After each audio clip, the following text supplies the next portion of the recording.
ನಮ್ಮೆಲ್ಲ ಸಂಘದ ಮಾಜಿ ಹಾಗೂ ಹಾಲಿ ಬಾಡಿ ಕಮಿಟಿ ಸದಸ್ಯರುಗಳೇ, ನಮ್ಮ ಬಂಧು ಮಿತ್ರರಾದಂಥ ಪತ್ರಕರ್ತ ಮಿತ್ರರೇ, ಇವತ್ತು ನಾವು ಅಡ್ವಾನ್ಸ್ ಆಗಿ ದಟ್ ಮೀನ್ಸ್ 26 ಜುಲೈ 2026ರಂದು ವಿಜೃಂಭಣೆಯ ಒಂದು ಹಬ್ಬದ ಆಚರಣೆಯನ್ನು ಮಾಡ್ತೀವಿ ಅನ್ನುವಂಥ ಒಂದು ಭಾವನೆ ನಮ್ಮಲ್ಲಿ ಅದ. ಕೆಲವೊಂದು ಕುಟುಂಬಗಳಿಗೆ ತಾಪ ವೇದನೆ ಇದ್ರೂ ಕೂಡ ಅವರು ನಮ್ಮ ವಿಜಯೋತ್ಸವ, ದೇಶದ ಸೈನಿಕರು ಮಾಡಿದಂಥ ಒಂದು ಕಾರ್ಯಕ್ರಮದಲ್ಲಿ ಜಯಶಾಲಿಗಳಾದಂಥ ಒಂದು ಪರಿಸ್ಥಿತಿ ಇರೋದ್ರಿಂದ ಅವರು ಹಬ್ಬದ ಆಚರಣೆಯನ್ನು ಮಾಡಲಿಕ್ಕೆ ಭಾಗಿಯಾಗ್ತಾರೆ ಅಂತ ನನ್ನ ವಿಚಾರ. ಇಡೀ ದೇಶದಲ್ಲಿ ಸೈನಿಕರು ಯಾವ ರೀತಿ ಕಾರ್ಯಾಚರಣೆ ಮಾಡ್ತಾರೆ ಅನ್ನುವಂಥ ಒಂದು ಉದ್ದೇಶ ಹಿಂದಿನ ಕಾಲದಲ್ಲಿ ಆಗಿದ್ದ ಸಮಸ್ಯೆಗಳನ್ನು ನಾವು ಕಂಡಿಲ್ಲ. ಅವಾಗೂ ಕೆಲವರು ಇದ್ದೇವು, ಕೆಲವರು ಇರಲಿಕ್ಕಿಲ್ಲ. ಇವತ್ತಿನ 1999ರಲ್ಲಿ ಆದಂಥ ಒಂದು ಕಾರ್ಗಿಲ್ ವಿಜಯೋತ್ಸವದಲ್ಲಿ ಭಾಗಿಯಾದಂಥ ಸೈನಿಕರು, ಅವರಿಗಾದಂಥ ಒಂದು ಹುತಾತ್ಮರಾದಂಥ ಸೈನಿಕರ ಒಂದು ಅನಿಸಿಕೆಗಳು ಅಥವಾ ಕುಟುಂಬಗಳು, ಎಷ್ಟೋ ಕುಟುಂಬಗಳು ಹೆಚ್ಚು ಕಡಿಮೆ 527 ಜನರು ಹುತಾತ್ಮರಾದರು.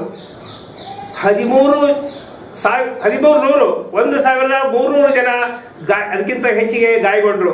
ಇಂಥ ಎಲ್ಲ ಕುಟುಂಬಗಳಿಗೆ ಆಗುವಂಥ ಒಂದು ತೊಂದರೆಗಳನ್ನು, ಆಗುವಂಥ ಒಂದು ಪಶ್ಚಾತ್ತಾಪಗಳನ್ನು ದೇಶದ ಒಂದು ಸುಭದ್ರತೆಯ ಕಾರಣದಿಂದಾಗಿ ಅದನ್ನೆಲ್ಲ ಮರೆತು ದೇಶಾಭಿಮಾನದಿಂದ ಅವರೆಲ್ಲರೂ ಈ ಹಬ್ಬದಲ್ಲಿ ಭಾಗಿಯಾಗ್ತಾರೆ.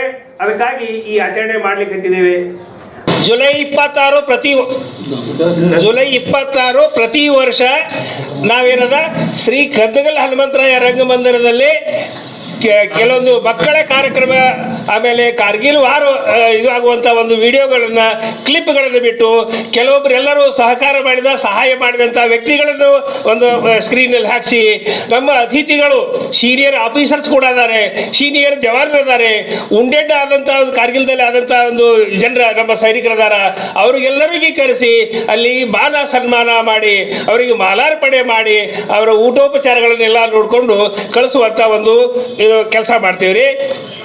ಇದಕ್ಕಿಂತ ಮುಂಚೆ ಇಡೀ ಭಾರತ ದೇಶದಲ್ಲಿ ಹುತಾತ್ಮರಾದಂಥ ಒಂದು ನಮ್ಮ ಸೈನಿಕರ ಪರವಾಗಿ ಸೈನಿಕ್ ಸ್ಕೂಲಲ್ಲಿ ವಾರ್ ಮೆಮೋರಿಯಲ್ ಅಂತಿದೆ.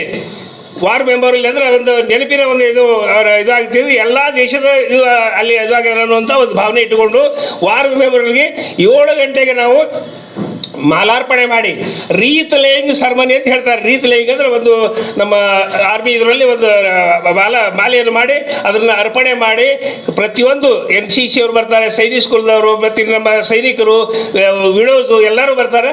ಆ ಟೈಮ್ದಾಗ 8 ಗಂಟೆಗೆ ಅಲ್ಲಿ ರೀತ್ ಲೇಯಿಂಗ್ ಮಾಡಿ, ಅಲ್ಲಿಂದ ಜನರಿಗೆ, ಮಕ್ಕಳಿಗೆ ಗೊತ್ತಾಗುವಂಥ ಒಂದು ಪರಿಸ್ಥಿತಿ ಈಡೇರಿಸಲಿಕ್ಕೆ ಇದು ಮಾಡಲಿಕ್ಕೆ ಮೋಟಿವೇಶನ್ ಆಗಲಿ ಅಂತ ಅನ್ನೋದಕ್ಕಾಗಿ ಗೋದಾವರಿ ಹೋಟೆಲ್ನಿಂದ ಪೂರ್ತಿ ಕದ್ದಗಲ್ ಹನುಮಂತರಾಯ ರಂಗಮಂದಿರವರೆಗೆ ಪಾದಯಾತ್ರೆ ಮಾಡಿ ಅಲ್ಲಿ ಬಂದು ಅಲ್ಲಿ ಎಲ್ಲ ಮಕ್ಕಳಿಗೆ, ಸ್ಕೂಲ್ ಮಕ್ಕಳಿಗೆ ಮತ್ತು ಹೆಣ್ಮಕ್ಕಳಿಗೆ ಎಲ್ಲರಿಗೆ ಅಲ್ಲಿ ಇದು ಆಶ್ರಯ ವ್ಯವಸ್ಥೆ ಮಾಡಿ, VIP ಗಳು ಬಂದ ತಕ್ಷಣ VIP ಗಳು ಸ್ವಾಗತ ಮಾಡಿಕೊಂಡು NCC